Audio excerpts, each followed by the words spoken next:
Hello, Udo and Sven. How are you, gentlemen? Hello, fine. Thank you very much. Very, very good. We just arrived yesterday and we are currently at the hotel and do the last tour preparations. So you are trying to get over jet lag? Yeah, as well. Yeah, I mean, it wasn't too bad. Luckily, it wasn't too bad, but it was definitely an early morning. Let's say it this way. Yes. Although I doubt that Udo needs some time to adjust himself. You have been all around the world, so zero problems for you, sir, right? Yeah, it's in a way easy in a way. Yeah.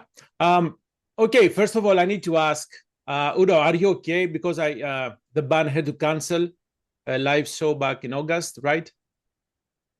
Yeah, we had to cancel one show, unfortunately, Yeah. in August. Yeah, but he's doing fine again. Yeah, I don't know. There was some bacterial infection. Nobody knows where it was coming from, but that was impossible to do the show. But then I went to the hospital for 1 week and they were checking everything. But in the end, they couldn't tell me what it was, what kind of infection.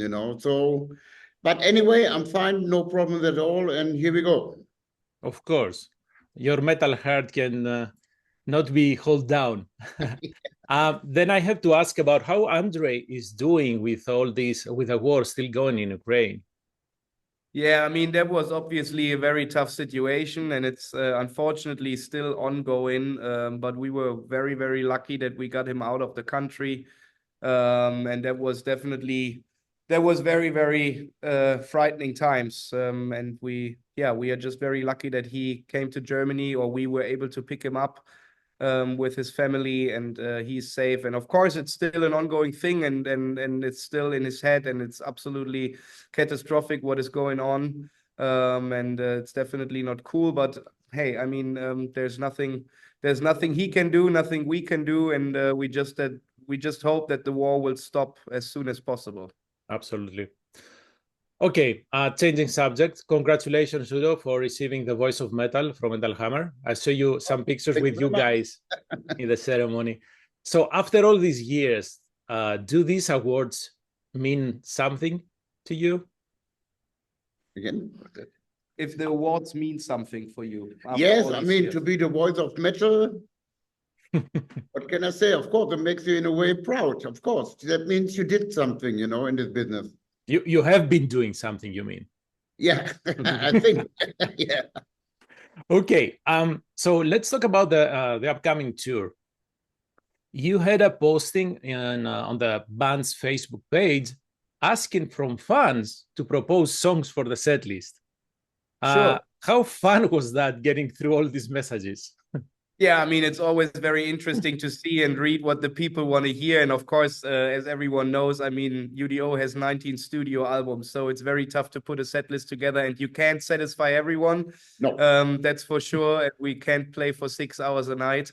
But we try to make it as good as possible, listen to the people, and yeah, just get the comments together and see what the people want to hear. And I think we came up with a very, very good set list for this US and Canada tour, and yeah, we can't wait to start on Friday.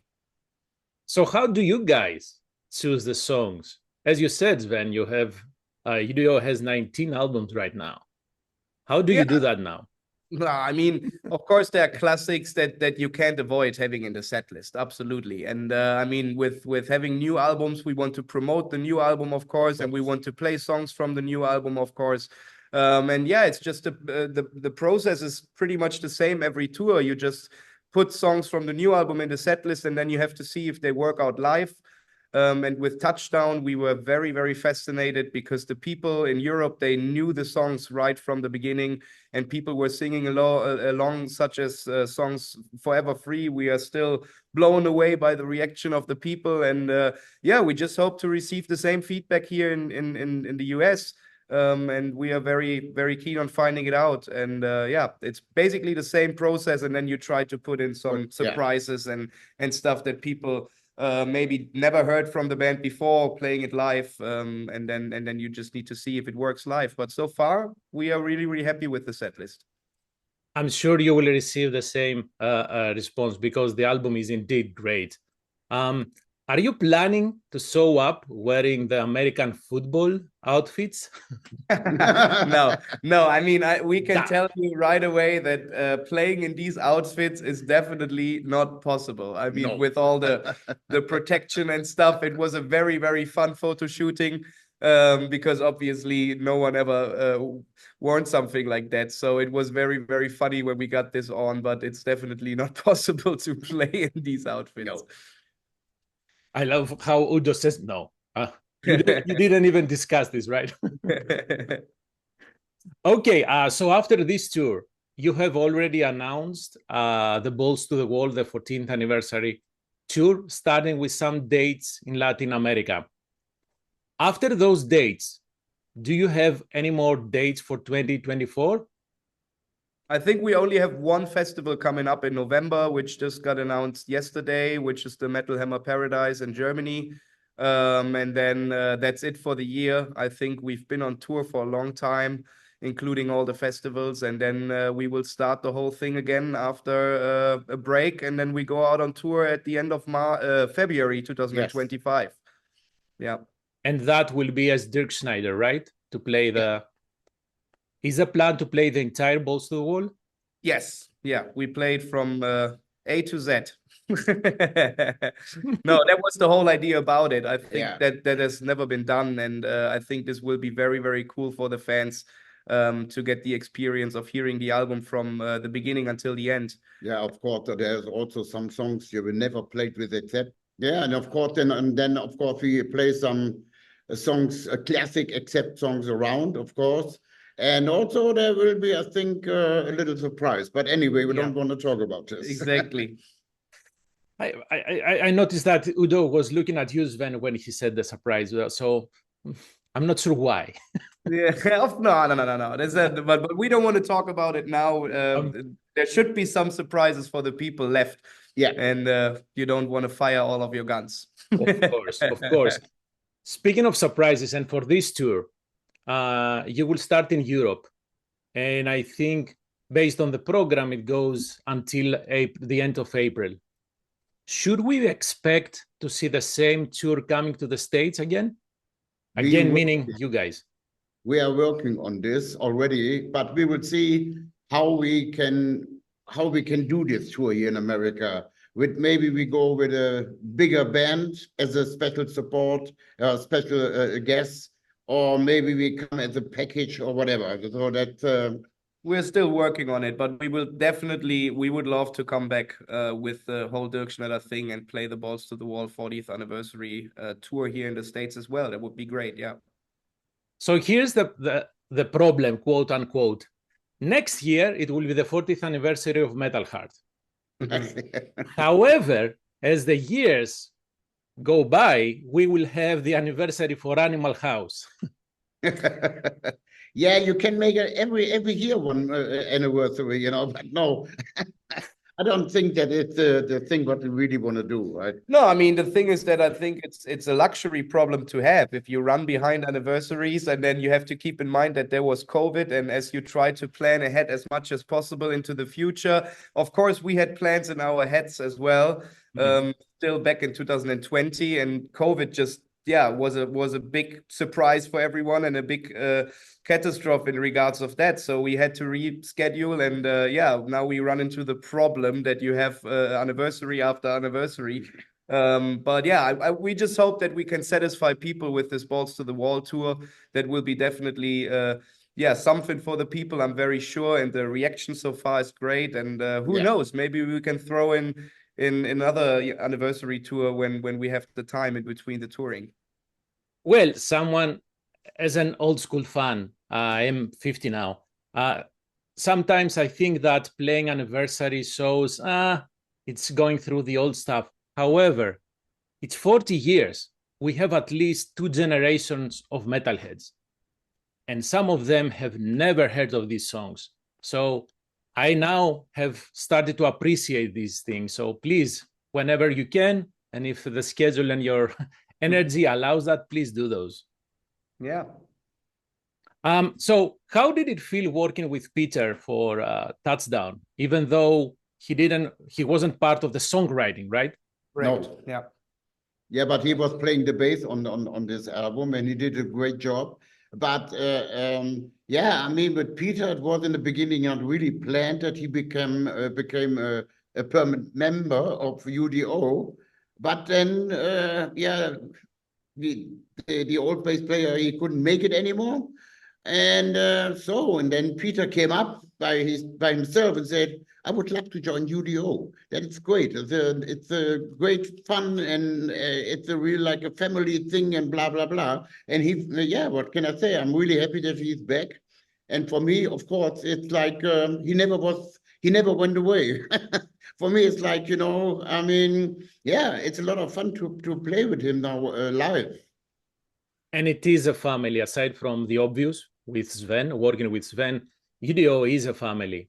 So, and this is why the sound has, with new ideas, has remained genuine and true to the metal roots that the band has. Oh my goodness. If I made sense. So do you have any ideas, or do you have any schedule for that matter for the next U.D.O album? Yeah, I mean, a musician never stops writing songs. So of course the process already has started. The guys, Andre D and Peter, they already collected ideas when we were on tour in Europe. They have their guitars there anyway all the time. They never stop playing because they love their instrument so much. So collecting ideas is an ongoing thing, and of course we have stuff written down, but we need to find the time to sit down and really sort it, and then we can really start writing the album. But there is no plan so far on when the next U.D.O album is coming out. First of all, we have a lot of touring ahead, and we will find the time in between to definitely write the next U.D.O album. Yeah. So basically next year, 2025, if everything goes well, it will be full of touring. No plans to enter the studio. Oh, we'll enter the studio at some point for sure, but we don't know when and how. We need to see how the touring schedule is coming together. But as the people know, we always put out new albums and are very, very busy with songwriting and creating new music. And we are really looking forward to work together with Peter on the songwriting. I think that this will be very interesting for the people and for us as well. And we already heard some stuff here and there from him, and we can tell you that this will be absolutely great. So Sven, what have you learned working and touring with your dad for so long? You mean what I learned from touring, or from what touring, from writing music, everything? I learned a lot. I mean, I've been growing up with this, and of course, obviously, I went on tour whenever it was possible. Back in the days when I had school holiday, then I went to concerts already. And yeah, sort of it became my natural habit of being in this business and understanding a lot of also the musician side, but also from the business side. So yeah, and I mean, I will be in the band 10 years next year. So this is already a decade, which is crazy. And I learned a lot throughout the years. And of course, that's part of my development as a musician, as a person, and as a character, for sure. And that meant a lot to me and still means a lot to me. May I ask, and apologies if this sounds weird of a question, have you ever thought of doing something else that doesn't involve U.D.O? U.D.O? I mean, I learned a normal job after I finished school. I'm a media operator, and that was also very important for my parents. Oh yeah, that I do something normal. But of course, I can't deny that. I mean, I'm playing the drums since I'm 4, and I had my own band when I was 12. That's when I formed my first band, and we were really busy with that band for that time. Self-organized, driving around in a van. Playing a lot of concerts for that kind of a cover band we were at the beginning. Then we started writing our own music. We recorded an EP with Stefan Kaufmann, and then partly I worked as a drum tech next to my normal job or my apprenticeship that I did. And yeah, then there came the day where I got a call from Biff from Saxon. I was on tour with them in 2014, and then he asked me if I could help them out on some shows that had to get rescheduled because Nigel was ill. And at the same time, my dad called me and said, I'm looking for a new drummer. So would you like to become the new U.D.O drummer? And so that was the point in my life where I had to decide whether I want to do it or not. If I say yes, then I will become part of this whole music industry. And yeah, I chose the path and I said yes. And I'm very happy that I did it. And yeah, 10 years later, 9 years later, we are sitting here next to each other doing interviews. So yes. That's pretty great.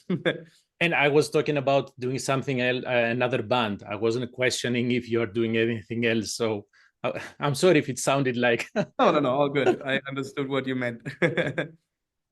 Thank you very much for your time. Is there anything, is there something that you would like to say to the fans that will be coming to the shows starting in 3 days? What can we say? I mean, we are really happy to now to do this American tour in Canada. And yeah, hopefully a lot of people are coming and buy the tickets. Absolutely. And that you will see a great show. And there's also VIP tickets available. Oh, yeah. So if you want to say hi to us, the whole band will be there. We are really looking forward to meet you all. And we can't wait to start the tour on Friday in Frenchtown, New Jersey. Absolutely. Thank you very much again. Have safe tours, stay healthy, and see you at the Forge in Joliet. Thank you very much. Take care. Have a great day. Bye-bye. Bye-bye. Bye.